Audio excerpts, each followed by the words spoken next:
Joining us now, North Carolina Republican Congressman Robert Pittenger, Mississippi Republican Congressman Greg Harper. To both of you, thanks very much for coming in. Congressman Harper, first to you. Assuming the Senate passes this, and by all accounts they will now that Mitch McConnell, the Republican leader, Harry Reid, the Democratic leader, are on board. If it comes to the House floor, as is, you know the general parameters. How will you vote, Congressman?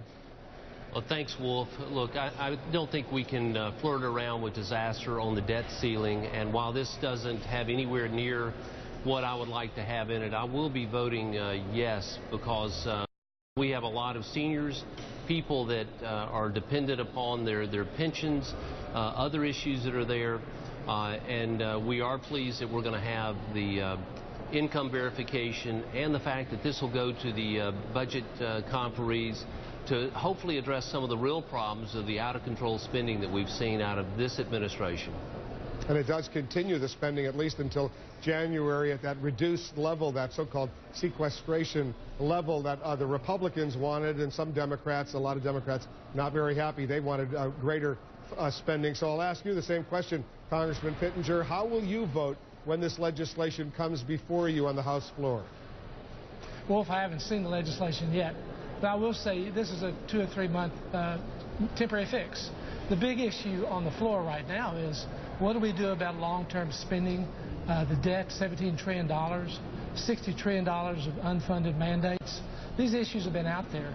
It's really been disingenuous to me that the president, while he gave a speech in 2006, which I gave on the House floor last week, his speech, lambasting President Bush for having a $5 trillion debt, and he didn't want to raise the debt ceiling.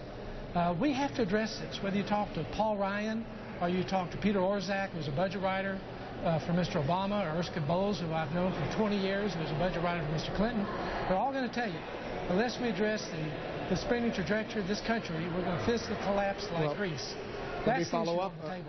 Let me follow up on that point. Do you have confidence that Paul Ryan, the chairman of the House Budget Committee, will be able to, he's going to be the House leader on this negotiation that's supposed to continue through December 13th. House Senate budget conferees will deal with some of these major issues that you're talking about. Patty Murray, the chair of the Senate Budget Committee, will lead the Senate Democrats in this conference negotiation. Are you confident? You think that they'll be able to make some progress between now and this target date of December 13th?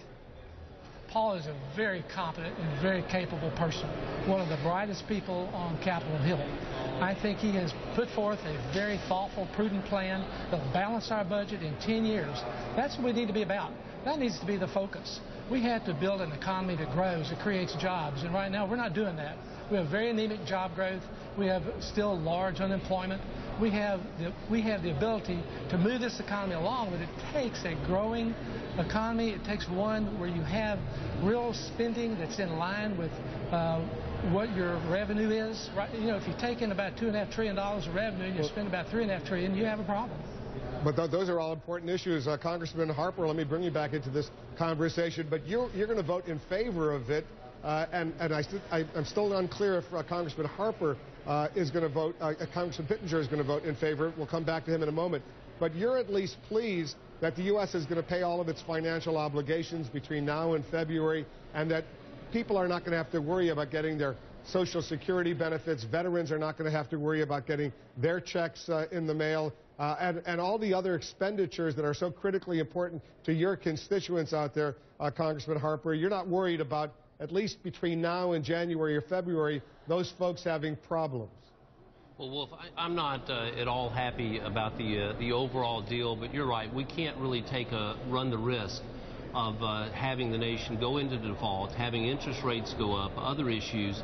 And so this gives us a temporary window for everybody to kind of calm down, quit trying to score, political points, and let's go and discuss what are the real issues, which is the mandatory spending.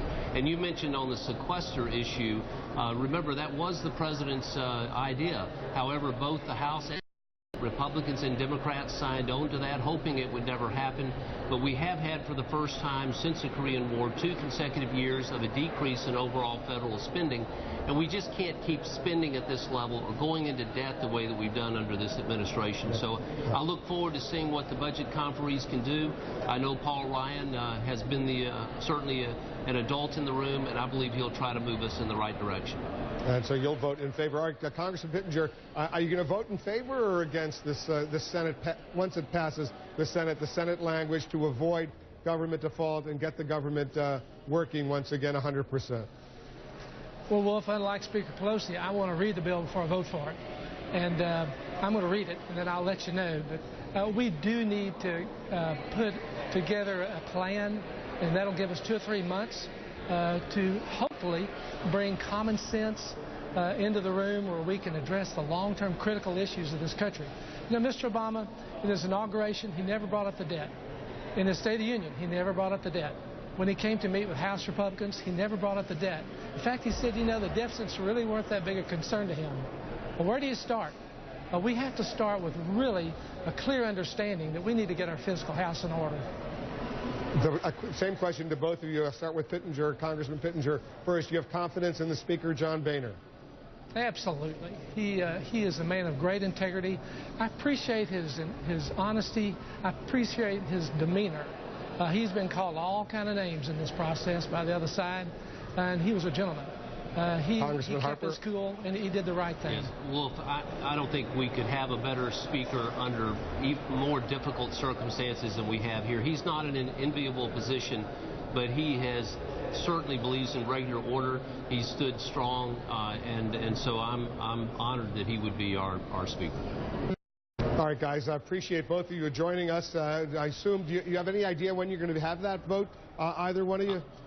Wolf, we would just expect now that it would happen after the Senate votes, so I would think sometime this evening. And then you guys get out of town, is that right? Well, we haven't been told that yet, Wolf. We'll wait good for luck. That. It's not a bad idea. We'll be staying in close touch with both of you. Thanks very much. Thank you, sir. Thank you.